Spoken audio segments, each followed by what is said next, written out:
వేసవిలో శరీరానికి చల్లదనాన్ని ఇవ్వడంలో పెరుగు కీలక పాత్ర పోషిస్తుంది. అయితే దాన్ని నిల్వ చేసే విధానం సరి అయినది కాకపోతే ఆరోగ్య సమస్యలు రావచ్చు. ముఖ్యంగా కొన్ని లోహ పాత్రల్లో పెరుగు పెట్టడం వల్ల కెమికల్ రియాక్షన్స్ జరిగే ఛాన్స్ ఉంది.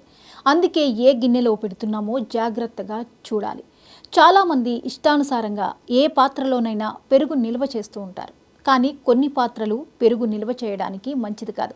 ముఖ్యంగా ఇత్తడి, రాగి పాత్రల్లో పెరుగు నిల్వ చేయడం చాలా ప్రమాదకరం. ఈ రెండు లోహాలు పెరుగులో ఉండే ఆమ్లాలతో స్పందిస్తాయి. పెరుగులో లాక్టిక్ ఆమ్లం ఉంటుంది. ఇది రాగి లేదా ఇత్తడి లోహాలను ప్రభావితం చేసి రాసాయనిక మార్పులకు దారితీస్తుంది. అలా జరిగితే విషపూరిత పదార్థాలు ఏర్పడతాయి. కొన్నిసార్లు అది ఫుడ్ పాయిజన్ లాంటి పెద్ద సమస్య కూడా కావచ్చు. పెరుగు నిల్వ చేయడానికి గాజు సీసాలు చాలా మంచివి. అలాగే మట్టి కుండలు కూడా మంచి ఆప్షన్. అవి సహజంగానే చల్లగా ఉంటాయి.